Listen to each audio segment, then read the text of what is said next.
Welcome to Dashing Dish. Let's face it, eating out is fast, easy, and convenient. In fact, it's what my husband prefers to do, if I'm honest. But it's not always the best for our health, and it's expensive. So what if I could convince you guys that you can do it at home, it's just as tasty, and it's just as easy.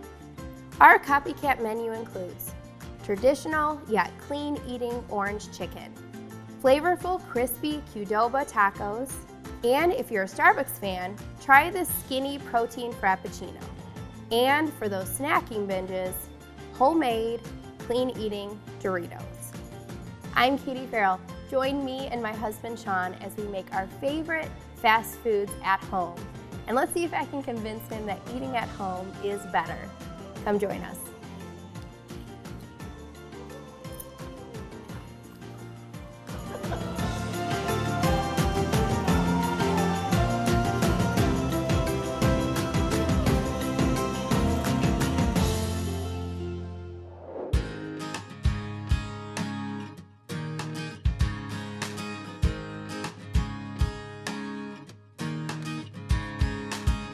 For all of you fast food junkies out there, this show is for you.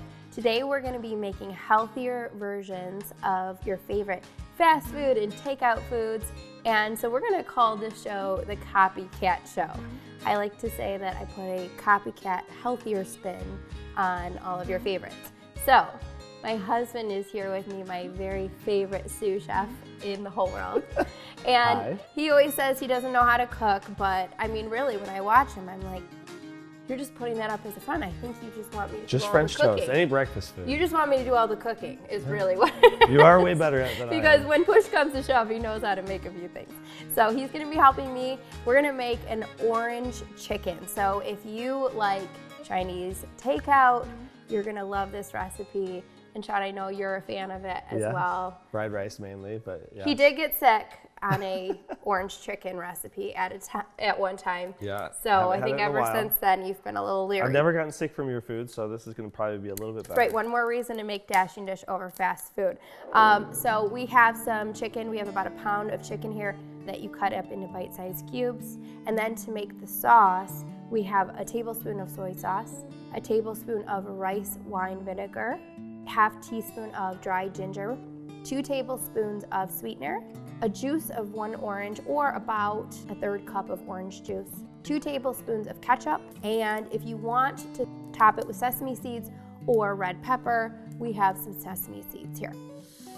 So I added the chicken and garlic to a hot pan, and while I cook the chicken up, I'm gonna have Sean make the sauce. So all you have to do is add all of these ingredients into this bowl. You got a little spoon here for the ketchup, and then just whisk it together. So yeah, it's as simple as that.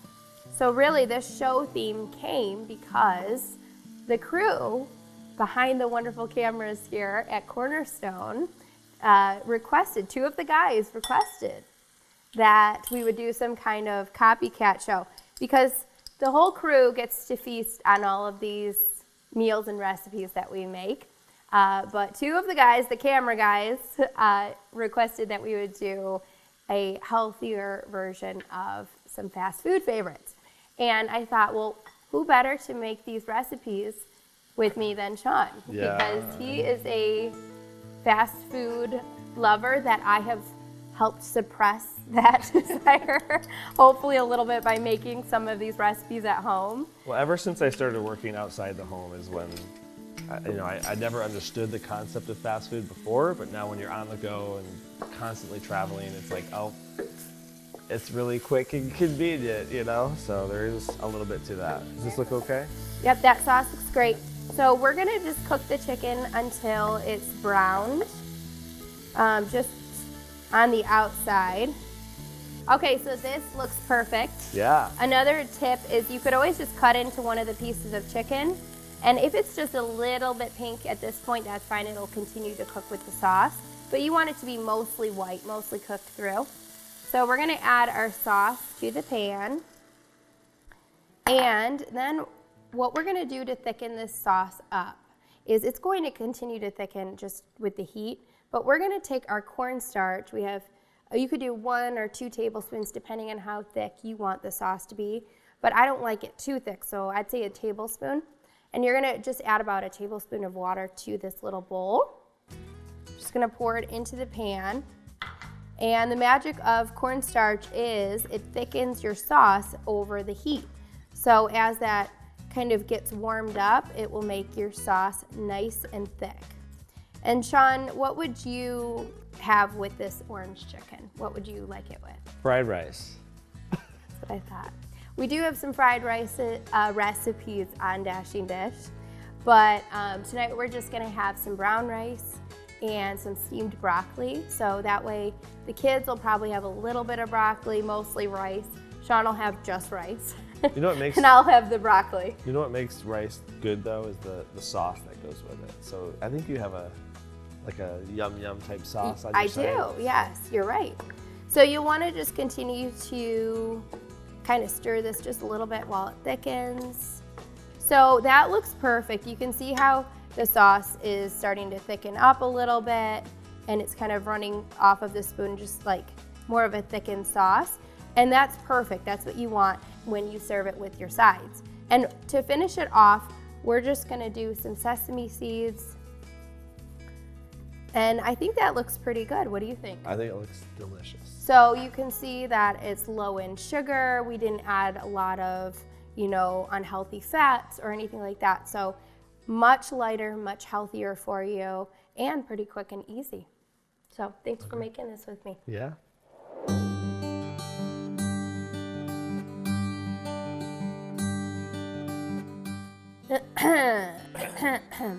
How do you say Qdoba? Qdoba. Qdoba. Say Mercury. Okay. It's my word, he makes fun of me.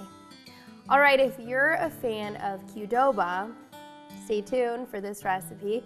This is a Qdoba beef taco inspired recipe. And what I love about this is it has the most flavorful, tender ground beef in it. And then it has the tacos that are a little bit crispy on the outside. And guess what? You don't even need to do the hard shell tacos from the store, which, do you even like those? I'm not a big fan. They're not even great. You and crunch them and they go everywhere. It's true. Then you don't have a taco. To be honest, what can you even fit in those? I mean, yeah. You literally put a tablespoon of meat. So we don't even use the store-bought shells. I'm gonna show you how to make your own crispy, crunchy taco shells for this recipe as well. So Sean, you're gonna do the spice seasoning, and if you can see, looks like a lot of spices. We have a lot of spices here. Now, don't be intimidated by this. If you wanna just use a packet of taco seasoning, that's fine. I always say with seasoning, just use organic if you can find the organic packets. But you can make your own very simply if you have these just basic spices.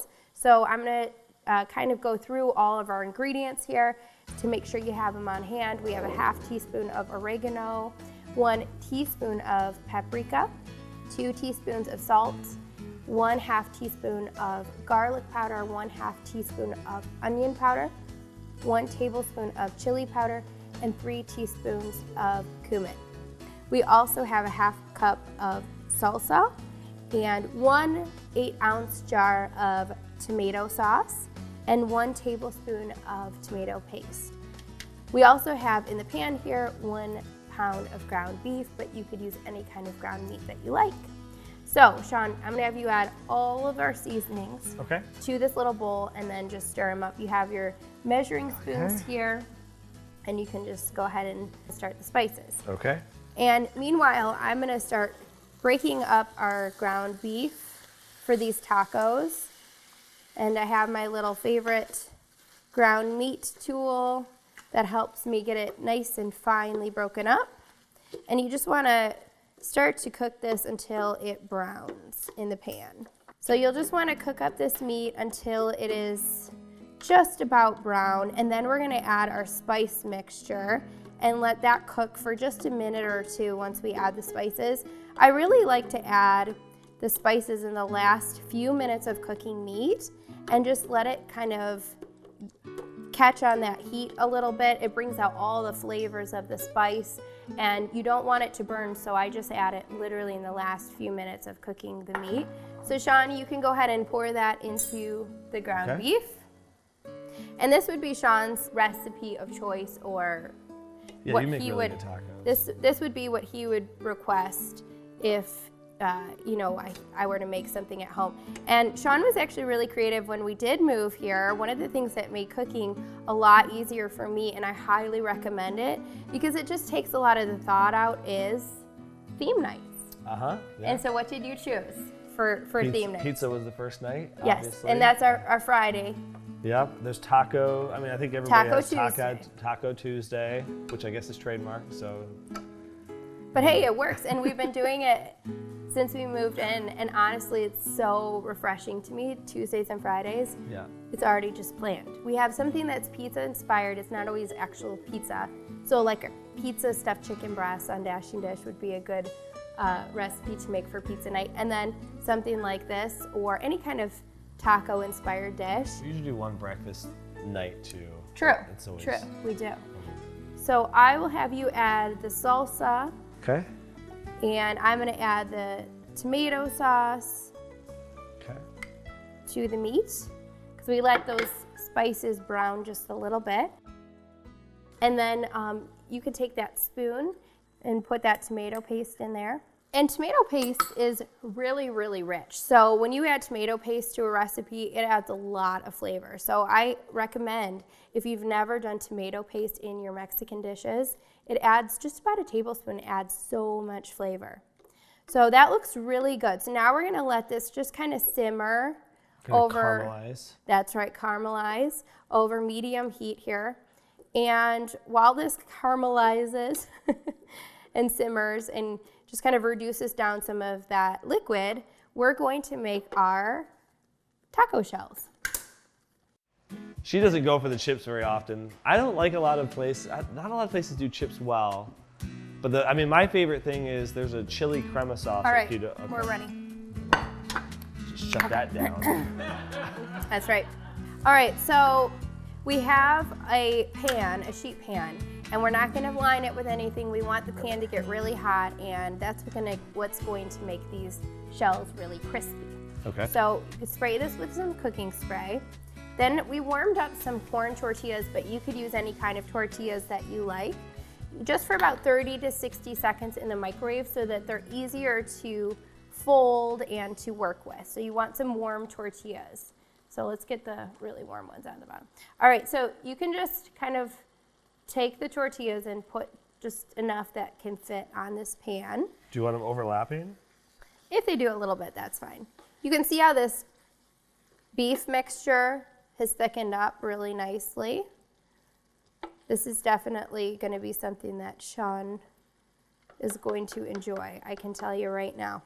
All right, so we're going to put about 2 tablespoons or so of the meat mixture on just one side of each tortilla. And Sean is going to top it with just a few tablespoons of cheese. You could essentially put whatever you want in these tacos, but Qdoba does it simple. Or am I just used to what you order? Beef and cheese. That's just what Sean orders. Yeah. But hey, it's a classic.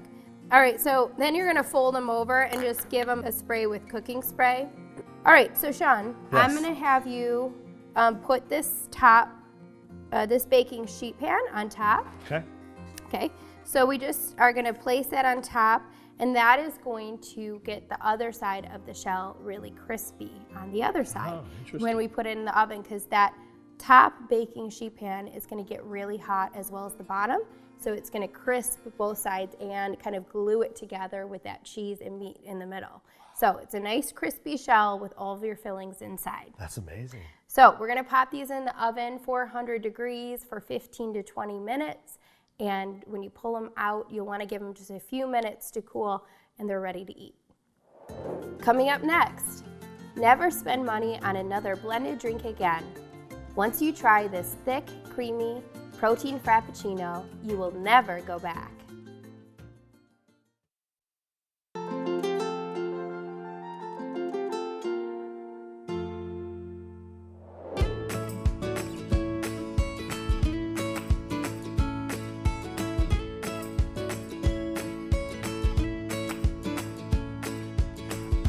All right, where are my Starbucks fans out there? I'm one of them. I'm with you in heart as we make this recipe.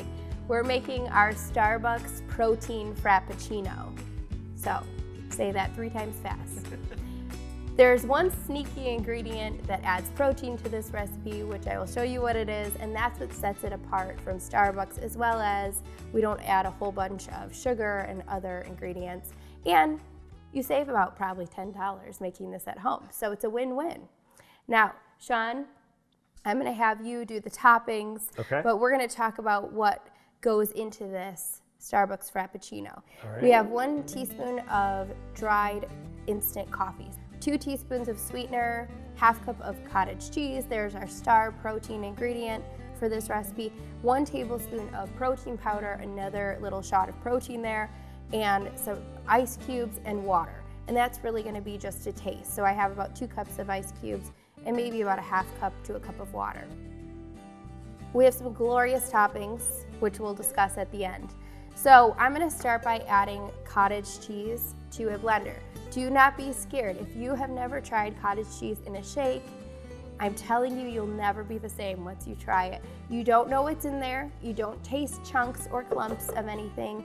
In fact, it just makes it thick, rich, and creamy. And I'm pretty sure cottage cheese has recently gone viral. So now I'm saying that all these years, for over 10 years, I've been telling people to add cottage cheese to their shakes, and they thought I was crazy. Yep. Now everybody's catching on. I'm so happy.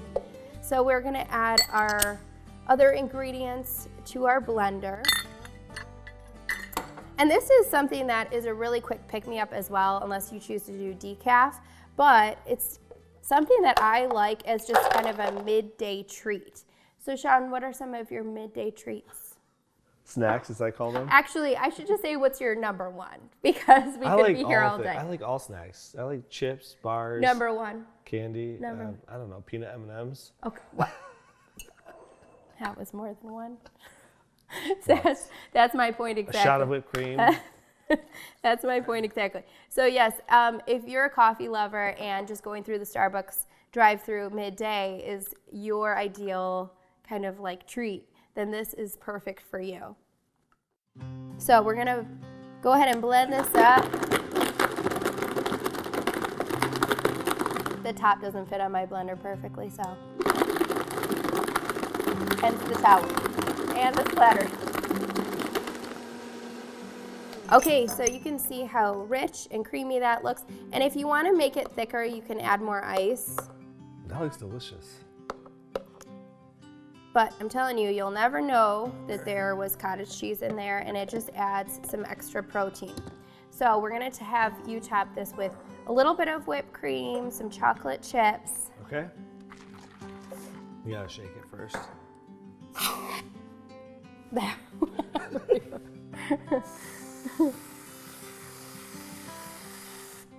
And I have to say, whenever people say no whip on their Starbucks drinks, I think, give it to me. Say, hand it to my neighbor. Like, why would you? It's leaning.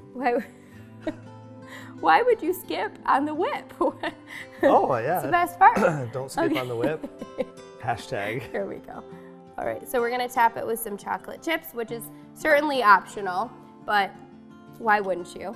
And you could also add some cinnamon to that, or any different variations of the Starbucks drinks. So you could do some caramel extract if you like the caramel, or some vanilla extract for a little kick of vanilla and kind of make it your own. And how good does that look? Looks amazing. Thick, creamy Starbucks protein frappuccino to carry you through your day. Coming up next, love snacking but hate the calories? You won't feel guilty about eating these homemade, clean-eating Copycat Doritos.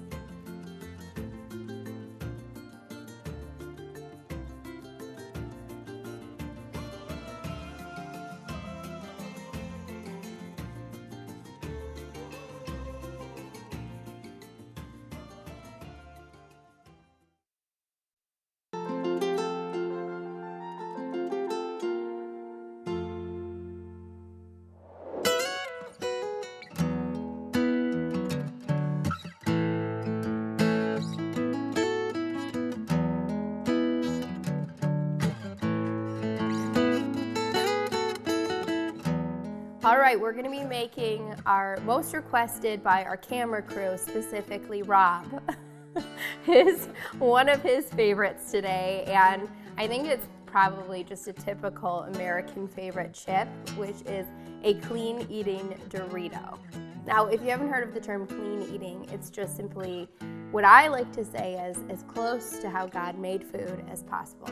So we're just using some real food ingredients, and we're not gonna fry these chips, but they're still gonna be crispy and delicious. We have 1/2 teaspoon of all of these spices. So if you have all these spices on hand and some tortillas, you can make this recipe. We have 1/2 teaspoon of salt, garlic powder, paprika, onion powder, and chili powder, and then 2 tablespoons of Parmesan cheese. Then just some corn tortillas and some cooking spray. That's all you need, and you can be lounging back and enjoying these chips in no time. So we're gonna take these corn tortillas and cut them up, and Sean, you can start the spice mixture, which is the most important part really, because that's why everyone likes Doritos, is the spice mixture. Yes. So 1/2 teaspoon of all those in the bowl with the Parmesan cheese, and then just stir it up. I'm gonna take a pizza cutter and make it really easy for myself and just cut all the tortillas kind of stacked on top of each other like that, and then you have your perfect chip triangle there. So then we're gonna spray the baking sheet pan with cooking spray, and we're gonna lay these chips out. When I was a kid, this was like my go-to thing, is when I would come home from school, I would grab a bag of chips and turn on Food Network. Either that or Baby Story. That was a show that was out back in the day where women had babies, they gave birth to babies. And so I was either watching a cooking show or a labor and delivery show, which is hilarious because I became a labor and delivery nurse and now I do cooking. So it was almost foretelling my future.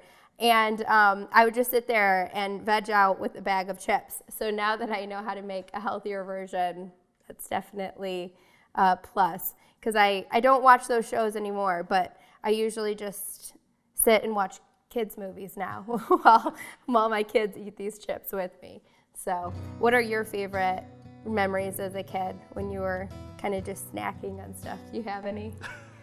I mean, I don't remember watching birthing shows or food shows. That's but, good. That's good. I think mainly the only thing on in our house was sports. So, you know, and people love eating chips while they watch sports. Oh, yeah. Go Steelers. So, you know. And what did you just recently say to me when we were at the pool? Oh, yeah, you got to have snacks at the pool. You got to have stuff to munch on. Yeah, so where we moved, we have a community pool. And so Sean said to me, pour this in here too? Yeah, Okay. you can add the cheese I was trying to make sure. and just give it a quick stir. I didn't know if it went on top. So we have a community pool where we moved. And so Sean said to me, hey, can you grab some snacks from home to bring to the pool? And I was like, snacks? What do you mean? And he's like, well, everybody knows that you can't go to a pool without snacks. And I was like, kind of snacks? Like, to me, I didn't know that this was like a must when you go to a pool. Because, you know, I'm busy chasing the kids, especially Ollie. Like, I'm literally trying to save his life 24/7. So I don't have time to sit and eat snacks. But apparently Sean did. And so You always make time for snacks. So we packed up some of these chips, and he actually was like, wow, these are really good. So, and they do keep well for a few days, so I wouldn't make them too far in advance. But yeah, for definitely a few days, you can keep them in a dry place around your house, and they keep pretty well. So we're gonna put these in the oven, 350 degrees for 8 to 10 minutes. So that's what I love about this. You have a delicious snack ready to go in 8 to 10 minutes, and they'll be crispy and so delicious.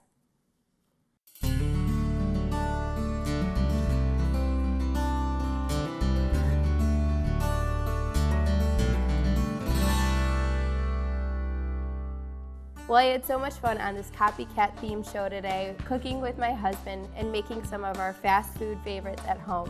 And I hope I convinced you guys to do the same. I venture to say that everything we made today, especially those chips, are better than what you were eating earlier.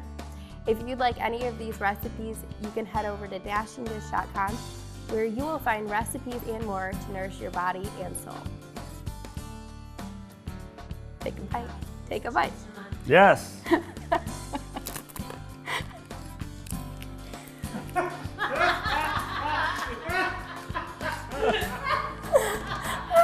I wouldn't break.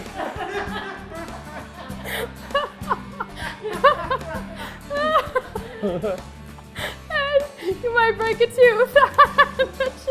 It's really good, actually. So. Rob's like, I'm not eating those. First we did, I posted that. You took the bite and stopped. I know. He was like, oh my gosh, this tastes awful. That's No. like, oh my God. Oh, that was a great one. That was a good ending.